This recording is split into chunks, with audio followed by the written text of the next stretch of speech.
So you have to ask yourself, now that he's asking for his 9th term, what he really believes in. There's a reason that your city council member can only serve 8 years, and there's a reason that the American public amended the Constitution, as they could do in this case, to change term limits for the U.S. president. I think that the fact that you have an out-of-control Congress that uses its perks and privileges to keep itself in office. I'm there to get the job done. I believe in term limits also because I believe that we need to send somebody up to D.C. to represent El Paso.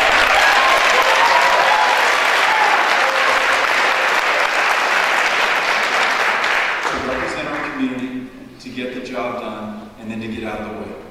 Part of the problem we have with Congress right now is it's become a lifestyle, it's become almost an appointment, and it should be treated as a job. And what we're doing today is we're in front of an audience here at Coronado. You all are interviewing us. We're job candidates. I want to be hired to go get the job done for El Paso.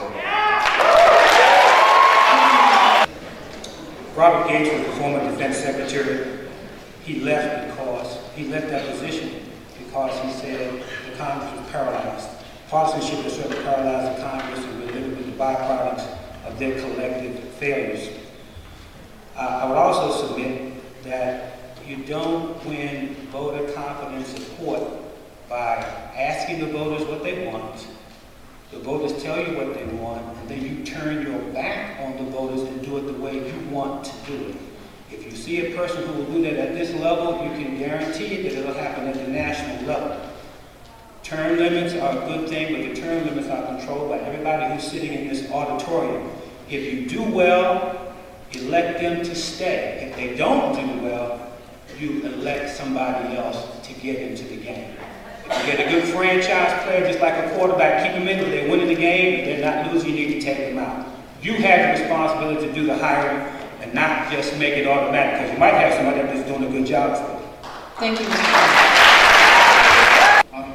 The work in Washington is difficult nowadays. What you've got to do is, again, tune into those Republican debates.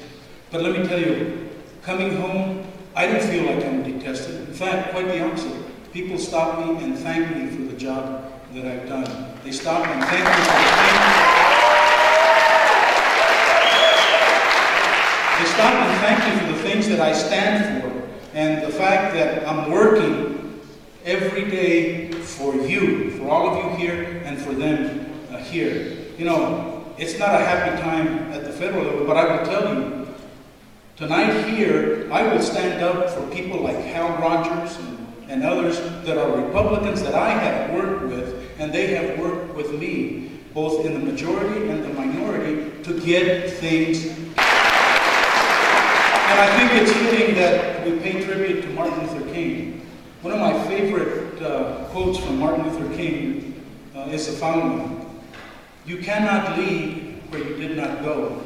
You cannot teach what you do not know."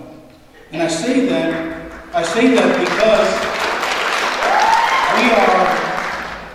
we are a community that should be proud of where we are today. My message is for the students in the room tonight. All one of you.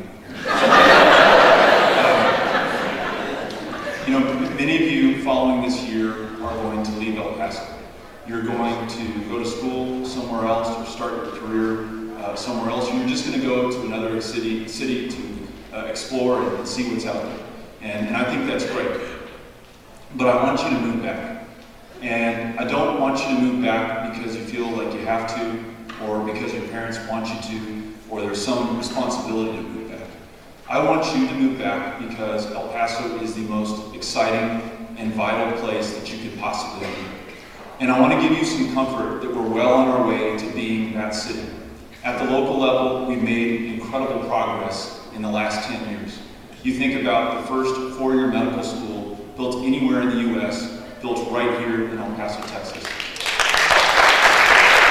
I want to thank each and every one of you for attending tonight. And I also want to wish you a belated Happy New Year and a blessed New Year. I also want to thank Ms. Casas for moderating, and just to thank Mr. Reyes and Mr. O'Rourke and Mr. Tillman and all the students that were involved that are too numerous to thank. You know, the reason I'm standing here is because I'm an American, and I believe in the process. I believe in democracy, and I believe in the sanity of the ballot. And I believe that you, as constituents, have the power to elect. Short answer to the question is no. Congress should be living up to the provisions in Article 1. What happens is we have too many people in Congress with too little military experience. They treat soldiers like email. They quick to push the send button. Well, Mr. O'Rourke, you know, being in city council isn't like being up in Washington. Trust me. But anyway, what I would do is I would learn from past example. Lyndon Baines Johnson was a member of the House and in the Senate.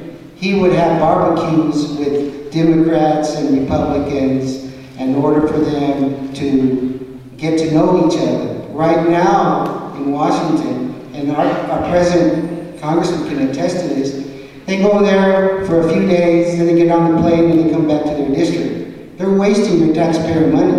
When I'm elected as your congressman, I will not come home every weekend. I will stay in Washington and I will have a congressional weekend club and I'll invite them for barbecue. So, and incidentally, you all will be invited as well if you're up there. Thank you. That's it. This inability to compromise and reach consensus is one of the reasons that the U.S. Congress is one of the most detested institutions in the United States today.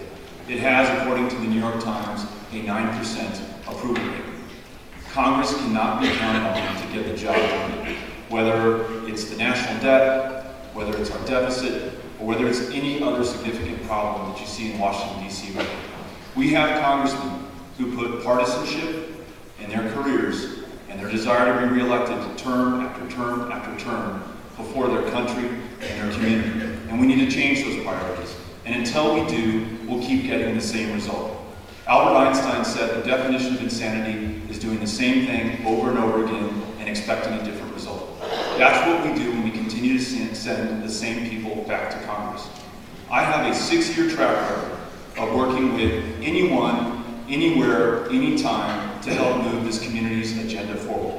And those were my colleagues on the city council, the mayor and the city manager, other governmental entities, and the public at large. I was the only city council person for 6 years in a row to hold a regular weekly constituent meeting where any constituent from any part of the city could come to me with an issue or a problem and we would work on it together.